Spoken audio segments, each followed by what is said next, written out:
Tu as un business de service en ligne et tu sens que tu galères, que tu patauges, peut-être même que le marché change. Et tu sais pas si tu vas continuer d'exercer, peut-être que tu es un prestataire de service en ligne, un freelance, une agence. Et donc tu cherches dans cette vidéo des réponses au milieu de ce brouillard. Ou peut-être que tu comptais lancer une activité de service en ligne mais que tu savais pas exactement quel service lancer, dans quoi de lancer. Dans tous les cas, bienvenue, je suis là pour t'aiguiller. Moi c'est Enzo, depuis 2020 je suis dans le service en ligne. Alors j'ai tout vécu, j'ai fait toutes les erreurs du monde, j'ai eu plusieurs agences en ligne, j'ai été prestataire, j'ai galéré, j'ai tout essayé. Et aujourd'hui je te présente 9 activités pour t'aider dans le service en ligne, des plus lucratifs qui soient. On va voir pour qui c'est fait, on va voir leurs inconvénients et je rappelle qu'absolument, à mes yeux, tous les business marchent et que ça dépend beaucoup des profils et surtout d'à quel point vous acceptez les contraintes et les difficultés. Donc reste bien jusqu'à la fin. La dernière activité, c'est celle qui me permet encore à l'heure actuelle de faire plus de 30 000 euros net par mois bénéfice dans ma poche de façon stable, sans m'acharner et tout ça depuis 2 ans et demi. Alors j'arrête l'intro maintenant et on est parti pour le premier service. Donc en 9e position, ça va être l'activité qui est la pire des meilleures, si je peux dire comme ça, la pire des plus lucratives en termes de contraintes, tout ça et en termes de classement. Et la une, c'est la meilleure. Et d'ailleurs, en parlant de classement, j'ai répertorié tout ça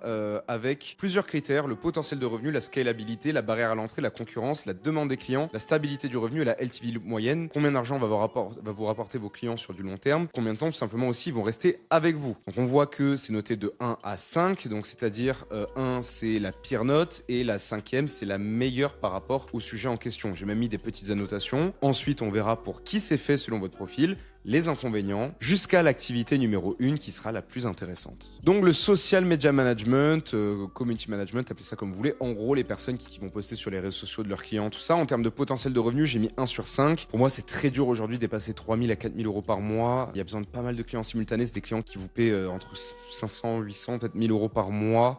Ultra facilement remplaçable. La scalabilité, pareil, j'ai mis 1 sur 5. Zéro levier. Chaque client, c'est énormément d'heures, des fois des retouches. Et puis des fois, votre client, il va pas accepter la DA que vous mettiez, puis vous voulez être un peu créatif, mais dès que vous voulez être créatif, il vous dit non parce que c'est son image et ça le stresse. Enfin bref, c'est plutôt compliqué. Les barrières à l'entrée, en revanche, très peu. Ça, c'est un très très bon point parce que c'est accessible à tout le monde. Quelques heures de formation peuvent très bien suffire si vous commencez un petit peu à appliquer, si vous savez un petit peu comment se passe la dynamique des réseaux sociaux. La concurrence, c'est terrible, c'est lamentable, c'est un océan rouge total. C'est super dur de se faire un trou aujourd'hui. C'est un des services avec les sites web, etc., qui a été le plus rincé ces dernières années. La concurrence, elle est délocalisée aussi, donc c'est-à-dire qu'il y a des personnes qui vendent 3, 4, 5 fois moins cher que vous dans des pays au grand fin fond de l'Afrique, de Madagascar, d'Asie, d'Amérique latine. Donc autant vous dire que vous pouvez pas trop faire grand-chose, notamment avec les plateformes aussi, les Fiverr, tout ça. C'est un peu compliqué. Les demandes de clients, j'ai mis à 2 sur 5. Donc la demande, elle existe, mais c'est des clients qui sont extrêmement méfiants. C'est des prix tirés vers le bas en permanence, c'est de la négociation sans cesse. La stabilité des revenus, pareil, 2 sur 5. Des clients qui partent très souvent au bout de 2 à 4 mois.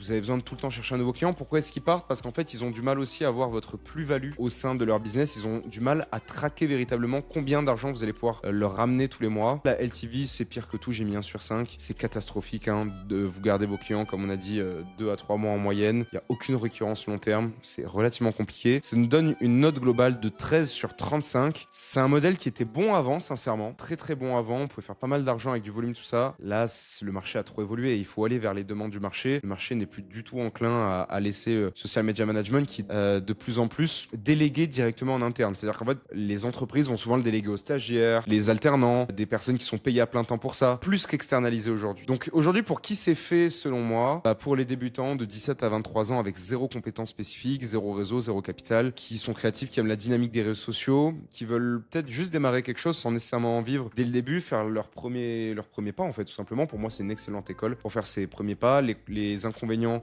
comme on l'a dit, concurrence ultra agressive qui est délocalisée, ça casse les prix. L'IA qui remplace la majorité des tâches, il n'y a pas de récurrence, on n'a pas de garantie qui est long terme, la valeur perçue elle est très faible, on est facilement remplaçable. Si on doit résumer, pour moi, le social media management, community management, tout ça, c'est un point d'entrée qui est super cool dans le service en ligne. C'est pas un business viable au long terme, on se fait facilement remplacer, on n'a pas de levier, c'est des prestations à 500, 600 euros et auquel cas on a une concurrence dans d'autres pays qui la propose à 200 euros. Si on est dans ce business là aujourd'hui, c'est pour apprendre plus qu'autre chose, plus qu'à en vivre. Petit 8, mes amis monteurs vidéo, donc j'aime beaucoup les monteurs vidéo. Donc c'est bien que les monteurs vidéo, c'est qu'il y a pas mal de demandes. Si on est honnête, il y a pas mal de demandes. C'est juste qu'il y a tellement de concurrence et d'outils que ça tire les prix vers le bas. Mais le potentiel de revenu, 2 sur 5. Pour moi, les meilleurs font peut-être 8K par mois. Et encore, il faut se positionner haut de gamme. Ça existe, mais c'est très rare. C'est très difficile à obtenir des prestations haut de gamme. Scalabilité 2 sur 5, en dépendant de son temps. Barrière à l'entrée 4 sur 5. 3-6 mois d'apprentissage avec des bons outils, etc. Vous pouvez plutôt être à l'aise avec le montage. La concurrence 1 sur 5, c'est un marché qui est inondé, CapCut, les IA, etc.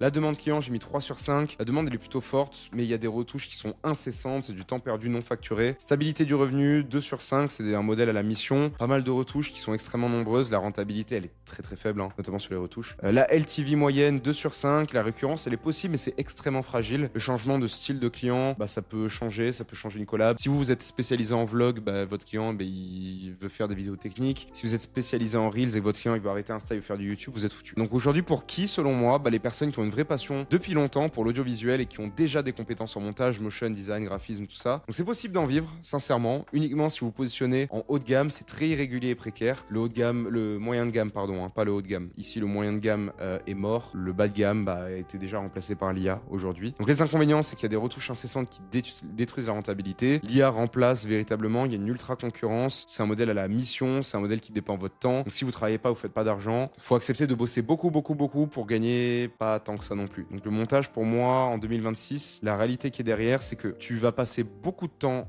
à exécuter, à retoucher en production. Le client, il va demander 20 000 trucs, il va être chiant pour un petit truc en permanence. La concurrence sur le milieu de gamme, elle est énormissime sur le milieu de gamme. Bon, sur le bas de gamme, elle est même plus là, elle existe même plus. Et si vraiment vous êtes excellent et que vous positionnez en premium et que vous êtes passionné, vous pouvez faire de l'argent là-dedans. Petit set, mes amis, setters et closer. Alors cela, on va en parler. Parce que ça concerne vraiment beaucoup de personnes. Le marché du closing, il explose. Le marché du setting, il explose. Tout le monde vous dit qu'il faut faire du closing, c'est le nouvel Eldorado. Bref, pour moi, le potentiel de revenu, 3 sur 5. Vous pouvez faire 3 000 à 10 000 euros par mois, des fois même plus, peut-être un peu plus, peut-être 12 000. Uniquement les top profils avec le réseau solide. Scalabilité 1 sur 5, vous avez zéro levier. Vendez votre temps. Si vous pointez pas devant la caméra, vous faites pas d'argent. Si vous pointez pas au rendez-vous, vous faites pas d'argent. Si un jour vous êtes malade et vous pouvez pas prendre vos rendez-vous, vous faites pas d'argent. C'est compliqué, vous dépendez véritablement de votre temps et en plus de votre client. On verra ça après. Les barrières à l'entrée, franchement, ça va. Vous pouvez vraiment. En plus, il y a des formations plutôt cool sur le marché, même si le niveau de closing est éclaté en France. Les mecs les plus chauds, vous leur demandez, ils vous diront que le niveau de closing est détruit en France. Donc voilà. Donc il y a beaucoup de concurrence aujourd'hui. Le marché il est saturé. Et en fait, il y a trop de profils. On a tellement vendu le closing, vous devez faire du closing là-bas. C'est tellement simple aujourd'hui de se proclamer closer et d'avoir des skills rapidement via des formations ou autres que tout le monde devient vite fait closer. La réalité, c'est que la majorité n'ont jamais eu de clients ou ont qu'un client ou voilà, c'est très précaire en fait. Donc la demande, elle est uniquement pour les top profils. Pour la demande, les challenges meurent. Ça, je le dis déjà. Ça fait un an que je le dis. Que le modèle des challenges allait mourir. Je savais que ce serait pas l'avenir. J'avais prévenu tout le monde. J'ai dit à mes potes, mais vous lancez pas dans les challenges parce que déjà vous arrivez au mauvais moment. En plus de ça, vous allez voir, ça va mourir comme pas possible parce que les gens seront habitués et qu'on les prenne pour des pigeons avec les challenges. Donc en gros, la demande des clients, quand il y avait des challenges, elle était haute. Maintenant, tous les closers cherchent de l'evergreen et c'est dur pour eux de garder des clients long terme. C'est dur de conserver des clients qui ont un bon flux de leads sur du long terme. C'est très compliqué pour eux. La stabilité de revenus, 2 sur 5, gros turnover. Ça dépend entièrement du volume et de la qualité des leads de l'infopreneur. Si l'infopreneur prend des décisions dans son business au niveau des stratégies, que vous êtes dépendant de ça, vous êtes foutu. La LTV moyenne 2 sur 5, la LTV elle est courte. En général, un closer, ça reste quelques mois dans le business d'un client. Le turnover il est élevé. Un mauvais mois d'un infopreneur, ça peut faire en sorte que vous n'ayez pas de leads, littéralement. Pour qui? Pour les personnes qui découvrent le business en ligne et qui veulent apprendre la vente, qui n'ont pas d'expérience spécifique et qui veulent un revenu rapidement. Pour moi, c'est une excellente école, mais c'est un modèle avec trop de contraintes. Voilà, je vous le dis, c'est un modèle avec trop de contraintes. Le marché, pour moi, il est saturé. Les challenges, ils sont finis, c'est littéralement fini. Les call funnels, ça commence à être fini. Les gens commencent à closer par DM. Les gens commencent à closer par le marketing et non plus la vente pure. On tend vers un modèle où il y a moins de barrières, moins d'équipes, moins d'humains également. Pour quelqu'un qui veut se lancer, ça peut être une bonne école. Mais voilà, encore une fois, faut pas rester trop dedans. Inconvénients, comme on les a dit, ils sont notés. Saturé, zéro propriété, zéro levier. Construisez le business de quelqu'un d'autre. Tu dépends des stratégies, de la qualité et de la répartition des appels. Bref, pas viable au long terme selon moi. Le copywriting. Et je sais qu'il y en a beaucoup. Je sais qu'il y en a beaucoup en 6e position. Donc le copywriting, potentiel de revenu, j'ai mis 2 sur 5. Pour moi, vous pouvez faire 5K par mois maximum pour l'écrasante majorité. Personne ne dépasse 5 000 euros par mois en fait. C'est très difficile d'aller au-delà. Scalabilité, pareil, 2 sur 5. Très dépendant de ton cerveau. Impossible de vraiment déléguer, si ce n'est à l'IA. Mais en fait, si tu délègues toi-même à l'IA, ton client peut déléguer à l'IA extrêmement rapidement, sans barrière. Barrière à l'entrée, 3 sur 5. C'est une vraie compétence, le copy. C'est une vraie compétence. Ça met du temps pour être bon. L'apprentissage, il est réel, c'est exigeant, c'est pas fait pour tout le monde. La concurrence, 2 sur 5. Parce que l'IA, ça génère quasiment tout, littéralement. Ça devient très compliqué, je vous dis honnêtement. au niveau de même la concurrence. On voit, hein, il y a beaucoup d'acteurs sur le marché qui vendent du copywriting. Ça devient de plus en plus bouché, littéralement. Très très bouché le copy. La demande des clients, c'est de moins en moins fort. Ils utilisent l'IA pour les missions basiques. La stabilité des revenus 1 sur 5, c'est souvent des missions qui sont one shot. Donc la LTV, elle est horrible. Vous cherchez toujours des nouveaux clients. En général, un mois, vous allez signer un client pour une prestation à 800 euros, un autre mois à 1000 euros, un autre mois à 300. C'est compliqué, vous devez toujours prospecter, chercher des clients. La LTV moyenne, horrible, catastrophique. Hein.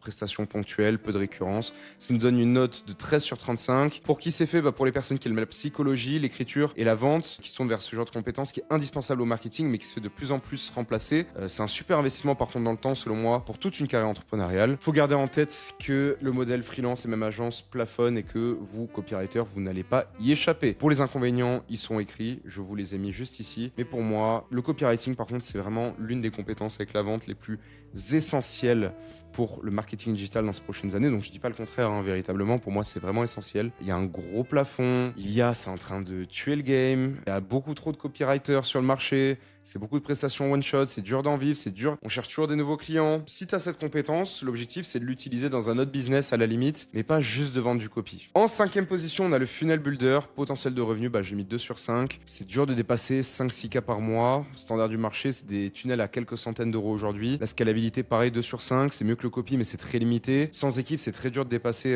6-8K. Barrière à l'entrée, il y a du technique, faut être bon en technique, mais après avoir suivi quelques formations, ça devrait aller, sincèrement. La concurrence, c'est très massif parce qu'en fait, si vous voulez, les funnel builders, ils sont beaucoup sur les plateformes. Et du coup, c'est très facile pour votre client d'aller sur une plateforme en ligne et d'aller regarder des funnel builders qui vont faire des tunnels à 200-300 euros. La demande, elle est très ponctuelle, hein. C'est une création initiale, il y a des retouches occasionnelles, mais c'est une demande genre quelques fois par an, hein, maximum, 2-3 fois par an. Stabilité des revenus, ou alors vraiment, alors ça c'est si vraiment vous mettez pas mal de budget, vous faites de la micro-optimisation tous les jours et que vous voulez que votre funnel builder il micro-optimise, mais le funnel builder il va toucher quoi, 30 euros par micro-optimisation, c'est pas worth it, c'est pas très pertinent. La LTV c'est difficile, c'est des prestations ponctuelles, encore une fois il n'y a pas de récurrence, c'est pas du revenu tous les mois comme ça en automatique. Le bouche à oreille il est possible mais il est rare, c'est pour ça que j'ai mis une note de 15 sur 35, parce que pour les personnes qui ont une vraie appétence aux techniques, notamment pour le logiciel, qui aiment les détails, l'optimisation, qui aiment l'aspect conversion aussi dans des business, parce qu'on n'aime pas tous la conversion, l'acquisition pardon. C'est très dur d'en vivre de façon stable, on se heurte vite aux murs et aux barrières, les mêmes que les autres modèles de service. Bon, les inconvénients, on en a parlé, hein, c'est les plateformes, la concurrence,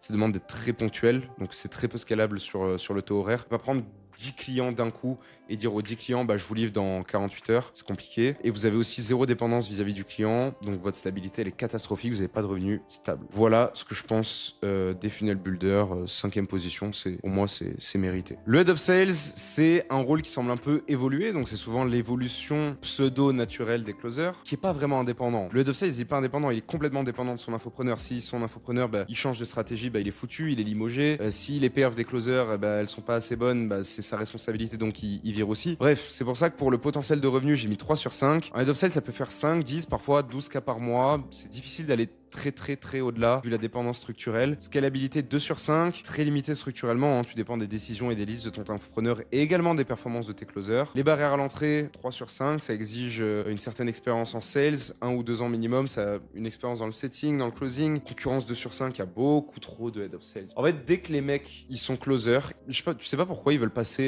head of sales, c'est le but de tous les closers, mais le problème c'est que tout le monde fait ça et du coup il y a plein de head of sales pas compétents et ça fait quand même plein de head of sales même s'il y en a quelques-uns très compétents. Donc il y a peu de différenciation. La demande des clients, elle est réelle, mais uniquement chez les infopreneurs qui scale, hein, véritablement. C'est un marché qui est limité. Stabilité du revenu, 2 sur 5. Ça dépend de la qualité des leads, de la décision de l'infopreneur, c'est très précaire. La LTV moyenne, pareil, précaire, un changement de stratégie, c'est la fin de collab.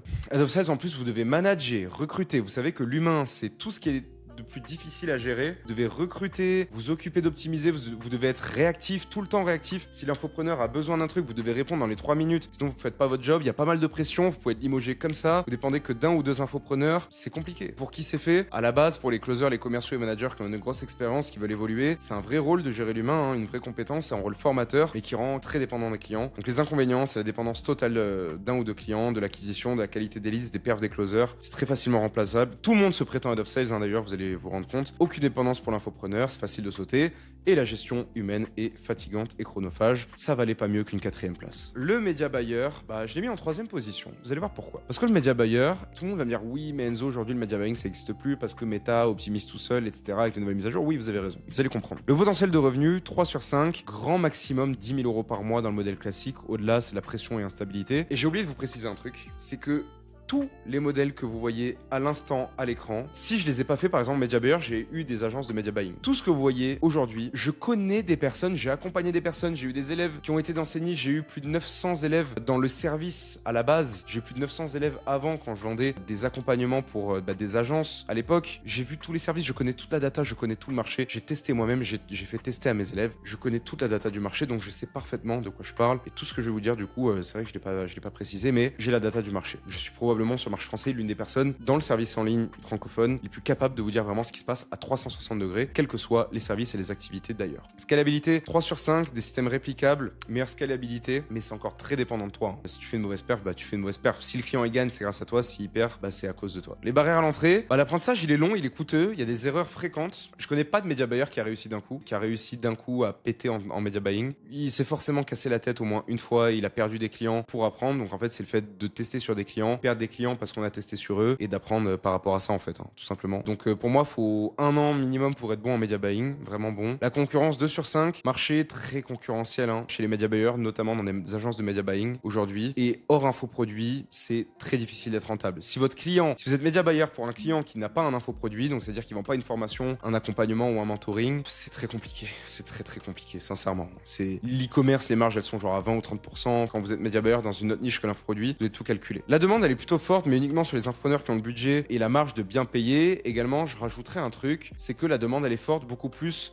sur des créatives stratégistes, sur des personnes qui vont faire les vidéos publicitaires, etc., tous les visuels, les créas, plus que sur le media buying pur. Donc en fait, quand je mets media buyer, j'inclus aussi créative, etc., stratégiste, ça inclut vraiment les deux, cette partie. Stabilité des revenus, c'est pas mal parce qu'en fait, vous pouvez avoir un frais fixe. Mais la problématique, c'est que vous perdez des clients. Vos clients, dès qu'ils voient qu'ils sont moins rentables, ils paniquent et ils stressent, ils vous virent. Vous avez même juste break-even, souvent vous êtes viré. La pression, elle est permanente. Votre client, il vous met la pression. Les autres pôles de l'équipe de votre client vous mettent la pression. Tout le monde vous met la pression. La LTV moyenne, c'est 3 sur 5. 6 à 24 mois pour avoir des gros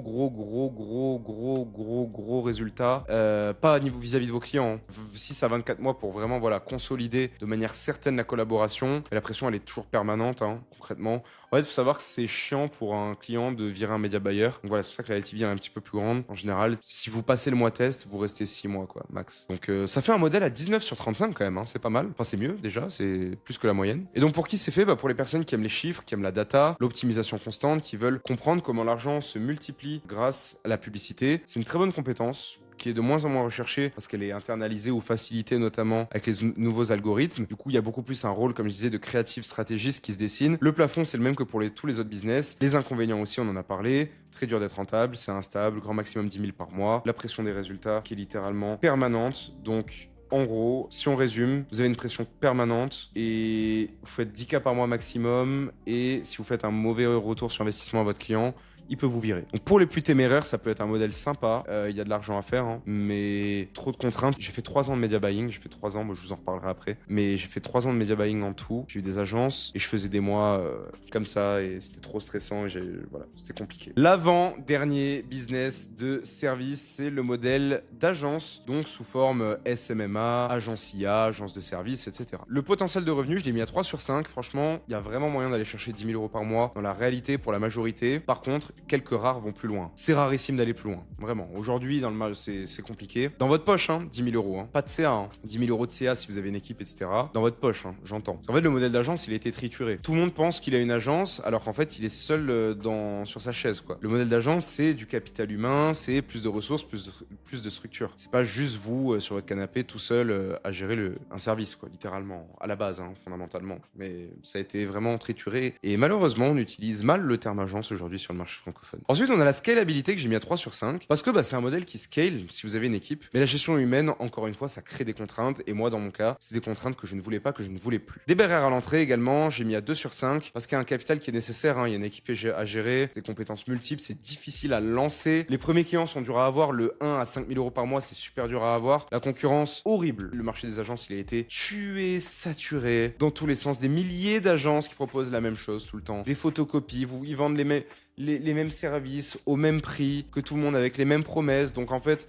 ils ont des prospects qui leur disent que c'est le 10e message de la journée qui leur propose la même chose. Et vous-même, prestataire ou autre, quelle que soit l'activité dans laquelle vous êtes, qu'on a peut-être cité déjà ou non, vous êtes probablement dans une de ces situations où votre prospect vous a déjà dit qu'il a reçu des dizaines de messages comme le vôtre qui vendaient la même chose. La demande des clients, elle existe, mais c'est des prospects ultra méfiants parce que les agences, ça a été ultra red flag. Il y a eu plein d'agences qui sont venues grâce à des formations en ligne sur le marché, qui ont fait n'importe quoi. Donc ça a tué la confiance des prospects et des clients. Donc dès que des prospects ou des clients entendent le mot agence, red flag, et du coup souvent ils donnent pas suite et ça vous met un petit peu plus en difficulté dans votre niveau d'autorité et votre capacité à générer de la confiance lors des rendez-vous. La stabilité des revenus. Vous avez une meilleure stabilité qu'en freelance, je suis honnête, mais il y a quand même une rotation des clients et ça reste le problème littéralement number one dans l'activité d'agence. C'est le problème numéro 1, c'est le turnover client, c'est le problème numéro 1. Et ensuite la LTV, en général je dirais 3 à 6 mois. La rotation des clients, c'est le cancer du monde des agences, c'est ce que j'ai mis ici parce que encore une fois en fait, c'est déjà dur d'avoir des premiers clients, c'est dur d'avoir des clients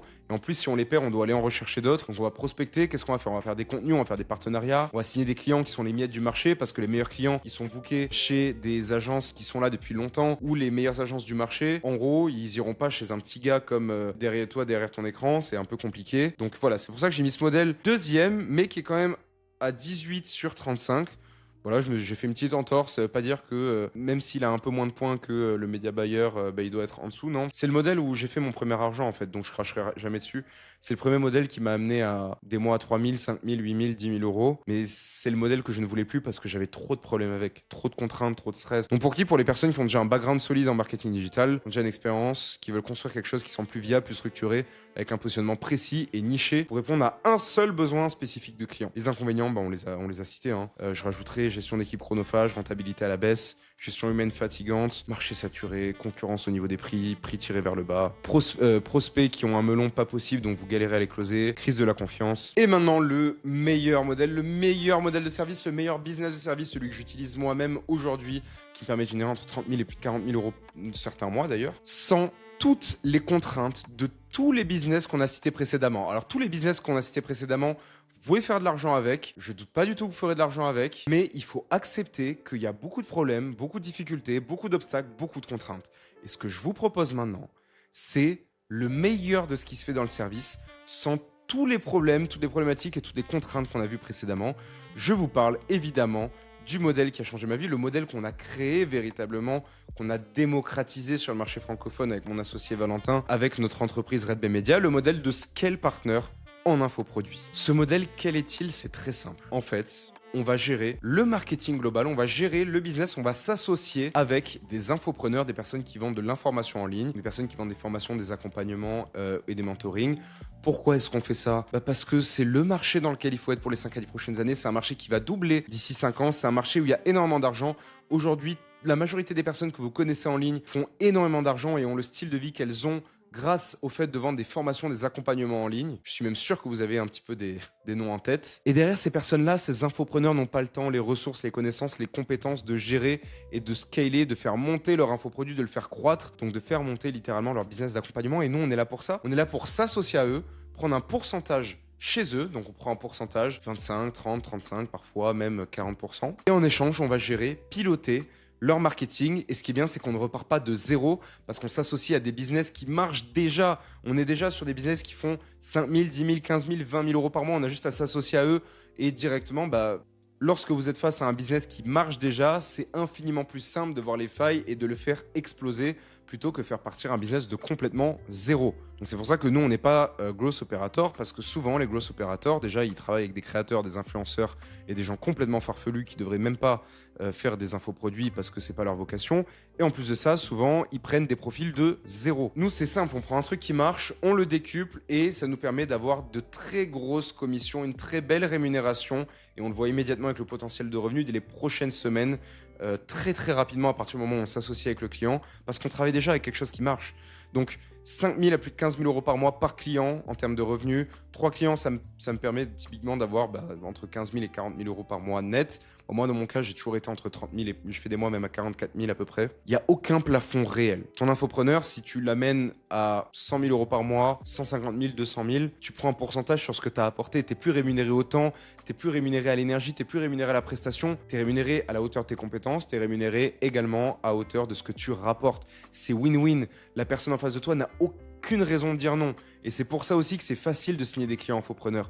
C'est très facile parce qu'ils n'ont aucun intérêt de te dire non. Tu soulages leur douleur la plus profonde, ils veulent faire le plus d'argent possible en y passant le moins de temps possible. Ils arrivent à déléguer non pas à plein de prestataires éparpillés, mais à une personne qui va gérer tout l'écosystème et qui va être le deuxième cerveau. Et en plus de ça, ils prennent pas de risque parce qu'ils te donnent un pourcentage, donc ils se disent pas je vais payer au fixe. C'est pour ça que tous les modèles qu'on a vus précédemment, les 8 modèles qu'on a vus précédemment, pourquoi est-ce que c'est compliqué? Parce que c'est payé au fixe et qu'aujourd'hui, les clients n'ont plus confiance au fait de payer des gens au fixe. Il y a eu trop de déceptions, trop de personnes qui ont échoué, etc.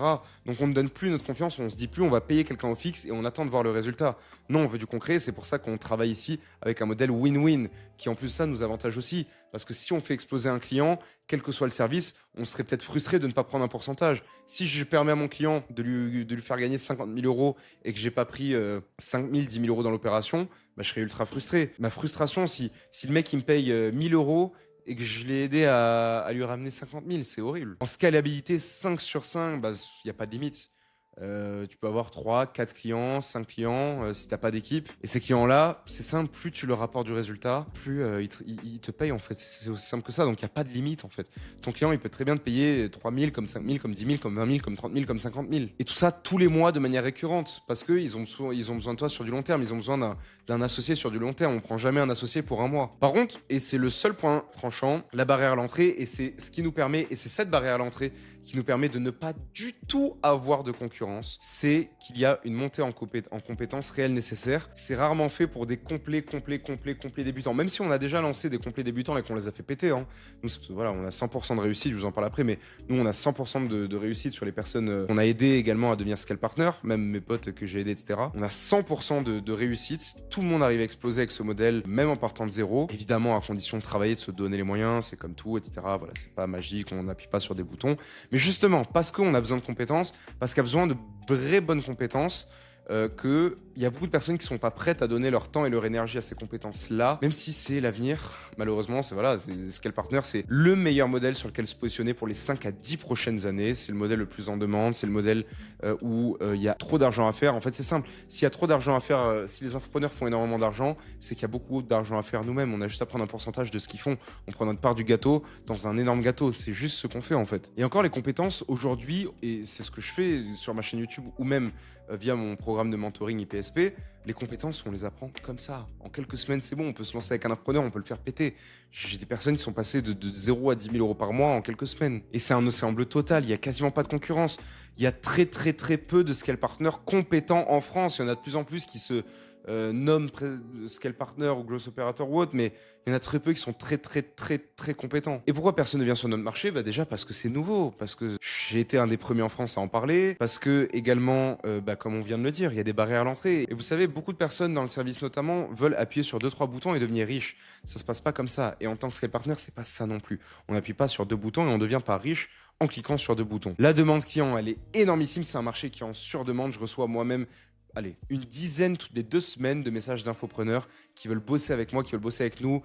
Du coup, j'en ai trop, donc je les donne à mes élèves. Donc mes élèves, du coup, je leur fais des passes et puis ils les signent et puis tout le monde est content. Enfin, c'est dingue. Il y a même une liste d'attente qui est possible. Moi, j'ai une liste d'attente de 18 infopreneurs, même plus aujourd'hui. Je sais même plus combien on en a. On s'était arrêté à 18, mais peut-être même on en a 22, 23 aujourd'hui. Stabilité des revenus, c'est des clients qui restent sur 1, 2, 3 ans, sur des années. Moi, j'ai des clients, je bosse avec eux depuis plus de 2 ans.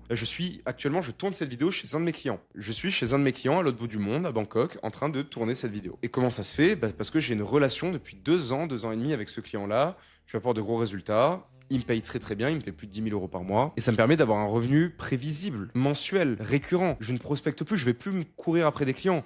J'arrête de courir après des clients. Moi, je ne prospecte plus. Ça fait des années que je prospecte plus. 1 an et demi, peut-être même 2 ans. La LTV moyenne, comme on a dit, hein, c'est littéralement des années et des années. Hein. Peut-être même si vous avez une très bonne relation avec votre client, ça peut devenir ce qu'on appelle un client à vie, entre guillemets. Vous avez une relation qui est privilégiée avec vos clients. Comme moi, vous pouvez devenir ami avec eux. Vous vous rendez en fait irremplaçable. Quelle est la différence entre les 8 modèles qu'on a vus précédemment et celui-ci? C'est que celui-ci, vous êtes indispensable, irremplaçable pour votre client. Si vous partez, votre client ne fait plus d'argent. Les autres, ils ont trop de choix. Ils peuvent choisir comme ça des photocopies, des personnes qui vendent la même chose que vous, au même prix que vous, avec la même promesse que vous. Ils vous remplacent comme ça, vous n'êtes pas indispensable. C'est pour ça que ce modèle de Scale Partner, qui est le modèle sur lequel se positionner pour les prochaines années, obtient une note de 33 sur 35. Et pour qui c'est fait? Pour les agences, les prestataires, les freelances ou les personnes qui ont des compétences, qui se sont déjà essayées en ligne tout en étant bloquées sous 10 000 euros par mois parce qu'elles galèrent à signer des clients ou qui se sentent plafonnés, donc sous un plafond de verre. Des personnes qui veulent des collaborations qui durent des années, des revenus stables pour les 5 prochaines années minimum, être à l'origine de la croissance d'un business plutôt qu'une mission complètement isolée. Et donc, si vous vous demandez si c'est fait pour vous,